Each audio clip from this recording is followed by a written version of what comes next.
Why, hello, stranger. I am Faustus, the captain of the fair Maryleen. Consider me your access to the wealth of Raycroft. There's not a single market I can't reach. Hey guys, it's Iconic. And we already talk about this league being poverty league and just people in general struggling to find good farming strategies. I figured I'd make this video to go over how I made my first 150 divines in like 3 days from Kingsmarch, and I'll be making this video as detailed and beginner friendly as possible, but also with a lot of details for more experienced players, so there's going to be a bit of something for everybody.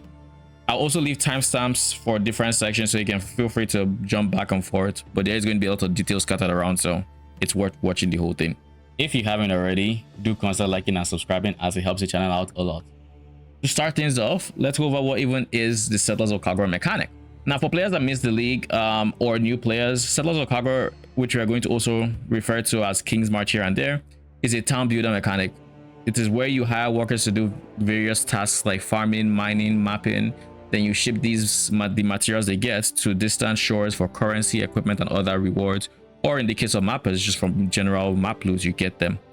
These workers, however, need to be paid in gold for their services, making gold acquisition very important for setting up and maintaining this. To get to Kingsmarch for the first time, you're going to be meeting Johan in the Epilogue town. He's going to give you the option to go to Kingsmarch, and once you do that, he's going to put you through a series of tutorial quests, basically introducing you to the different systems in town. We're going to be breaking down each of these systems and how to maximize how much profit you are getting from them or out of your town in general. Now, starting with miners, these are going to be workers that extract resources from the deposits you tag while mapping. The higher the miner level, the faster they extract ore, but the more gold they take per hour. Now, the highest level for every worker type is going to be level 5, and the mine ore would then go on to your smelters, who will process them into bars.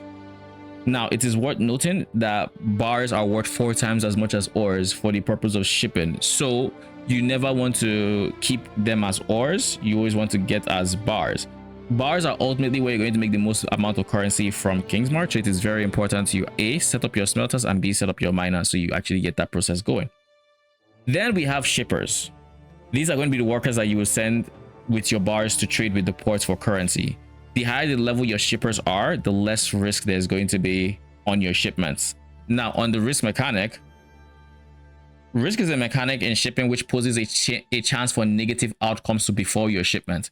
Things like your shipper losing half of your rewards, or a big less quantity bonus applied to your shipment, saying they ate your rewards or whatever. You don't want that. So you want to keep the risk as low as possible, and you can get this as low as 0 for many shipments with it.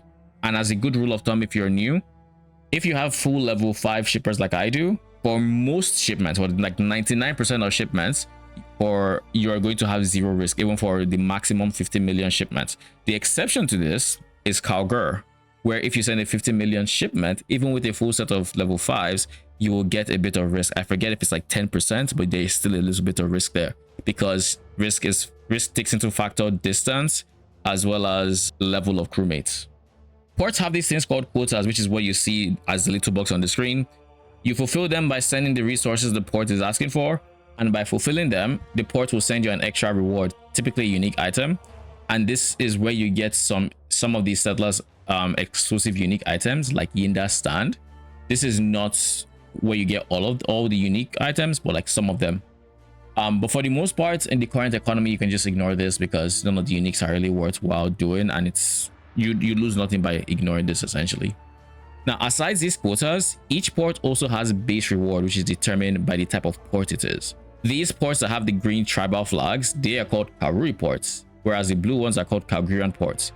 Kalguur ports always drop tattoos or always return tattoos, whereas Kalguurian ports also return rune grafts. Now, each individual Kalguur port is going to specialize in a type of tattoo. For example, Nakano is only going to return strength tattoos, which are red tattoos essentially.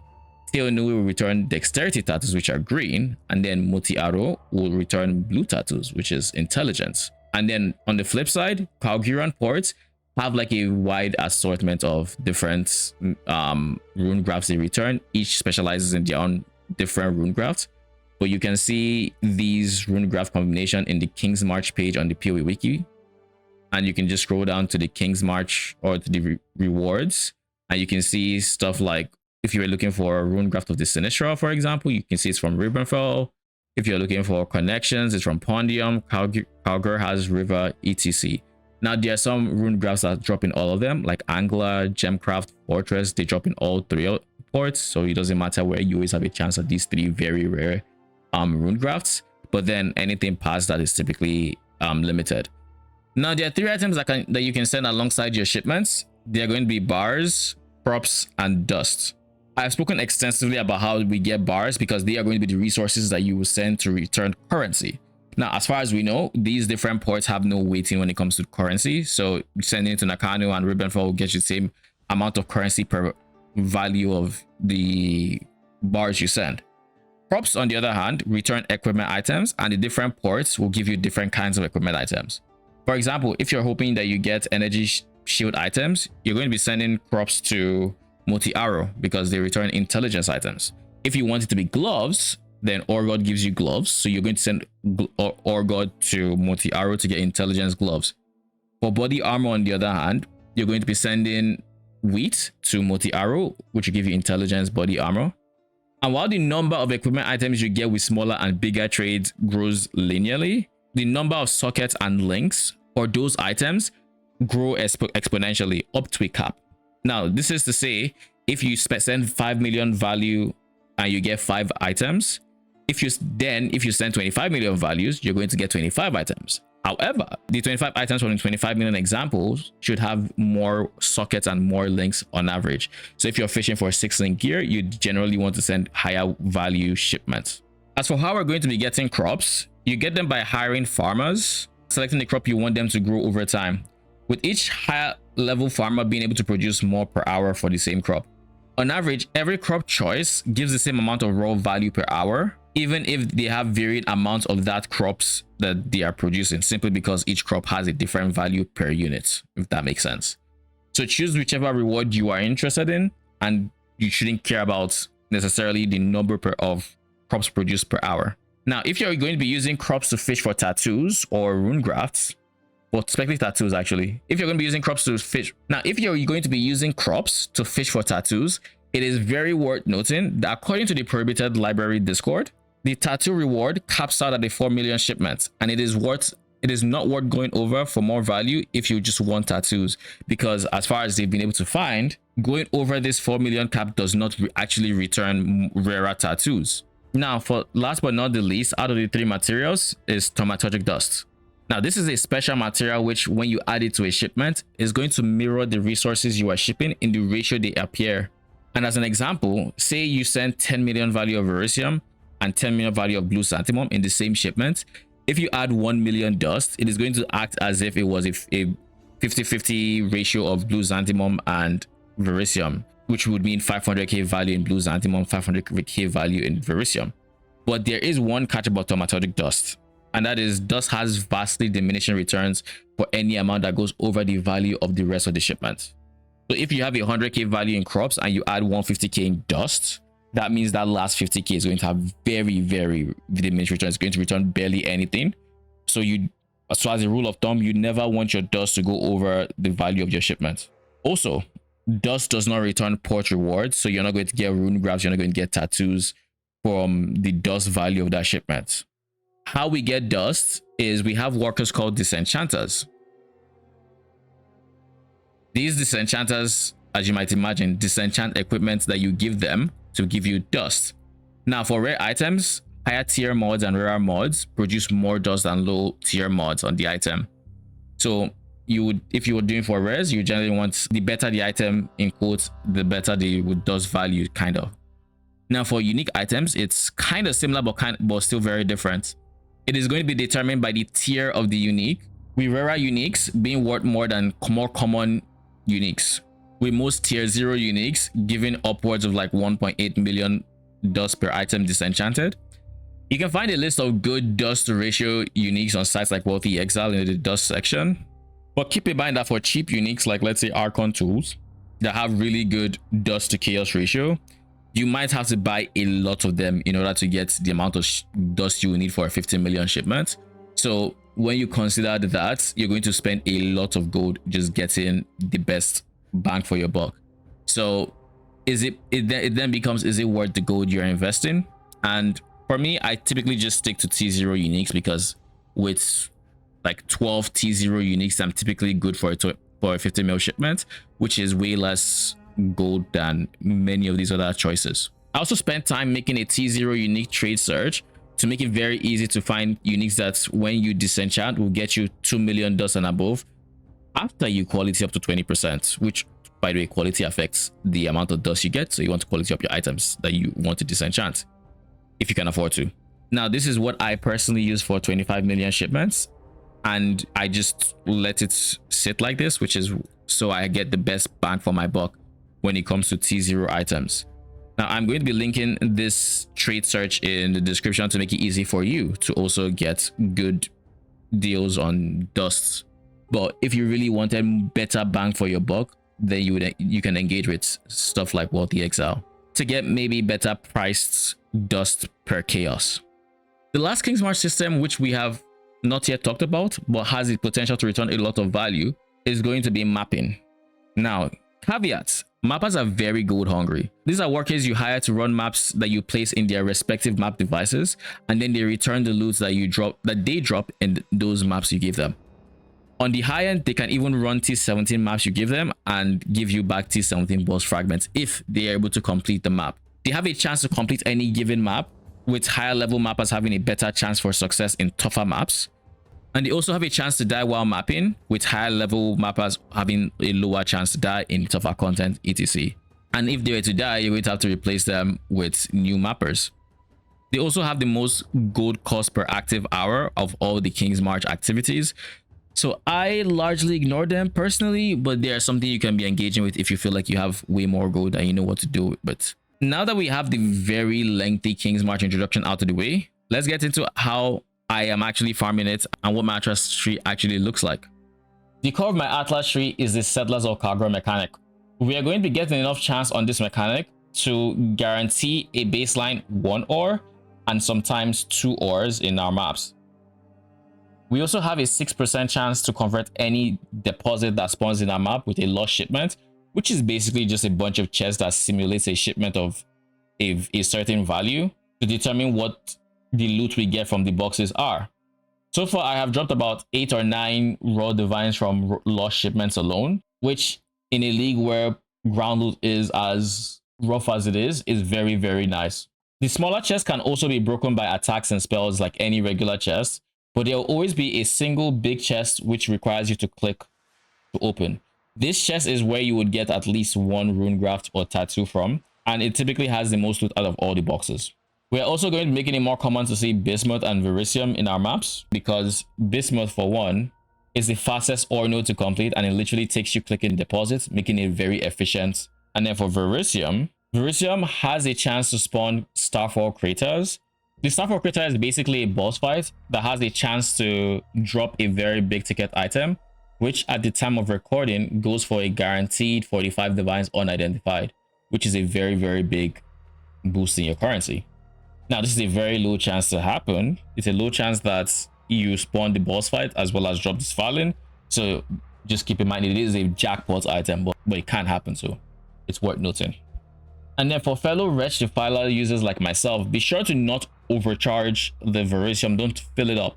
I found, like, even as I'm currently like Doriani very high budget, I still want to get to like 90%. And the reason for that is because if you fully charge it, you greatly increase the chance of running into one particular unique enemy that spawns with a temporal bubble around his character. This temporal bubble reduces the damage from projectiles outside the range of the temporal bubble.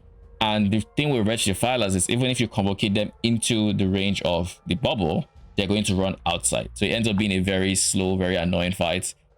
Unless you have Doriani, then it's somewhat faster. But even then, it's too annoying for me to want to deal with on a regular basis. So I just don't fully charge it. Now, aside all that, we're going to be taking the Settlers keystone called Refiner's Bargain. This is going to make it so sulfide found in our maps drops as guaranteed ore instead of 10% of that value. Now, this is big because now we can take sulfide nodes and still get more, come out with more ore from each map. And as a bonus, sulfite nodes are all going to give us a stacking buff for a minute after we click the node. That gives us movement speed and max res. It gives us damage, but we don't actually use the damage as well. With the Refiner's Bargain Keystone, we want to have Nico in basically every single map. And as well as having him in every single map, we want to increase the amount of sulfite we get just in general. So we're going to be picking up a lot of chance for Nico, as well as increased sulfite nodes. We're going to be picking up sulfite hoarding monsters, which are monsters that spawn on your Nico nodes that will drop sulfite, which then gets converted to bars.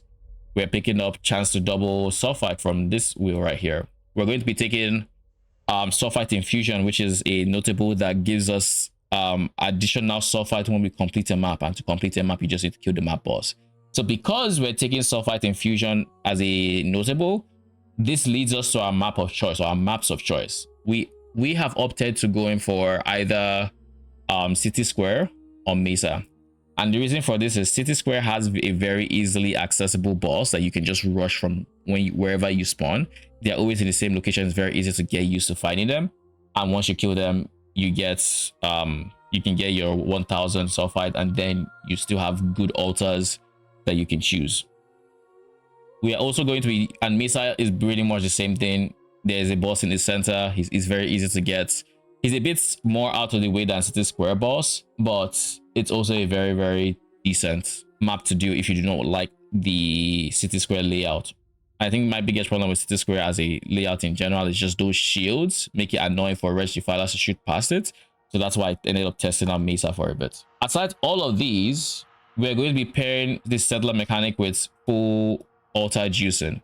Now you can go red juice or you can go blue until you get to a stage in your build where you don't care about the downsides of picking quantity on blue altars. I highly recommend red altars.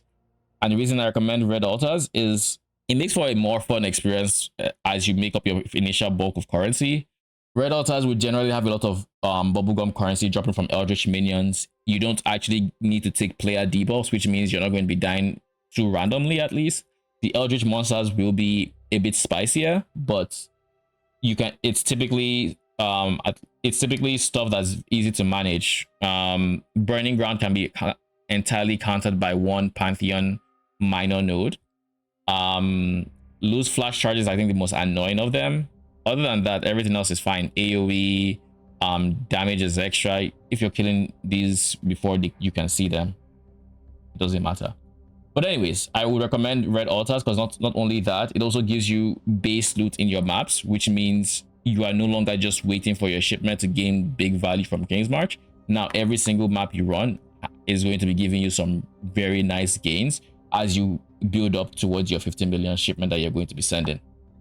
Now, like I said, to maximize the benefits of red altars, you want to make it so boss mods cannot spawn. And in order to do that, you either need a map that the boss isn't spawned by default, or you need to kill the boss fast. Mausoleum, Jungle Valley, these are examples of maps that the bosses don't spawn by default. But because we want to kill the boss, thanks to what I said earlier with the sulfite infusion nodes, that's why we opt for City Square and Mesa, where they are spawned, they are quick to kill. We just need to get them, kill them, and that allows us to get a whole lot more Eldritch monster mods for the red altars.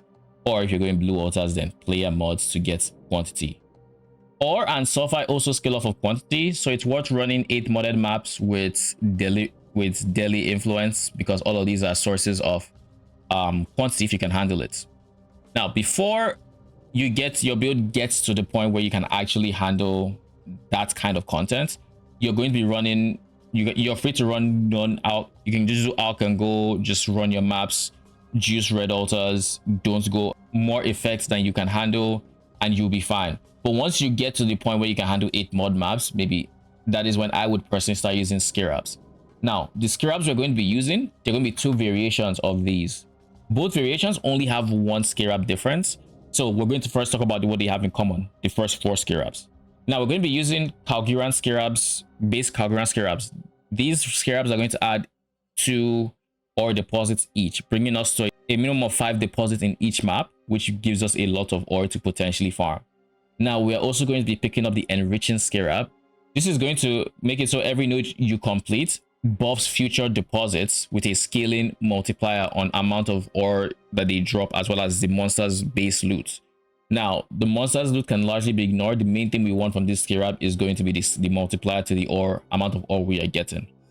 Now, for the fourth Scarab, we're going to be picking up a Sulfite Scarab of Fumes.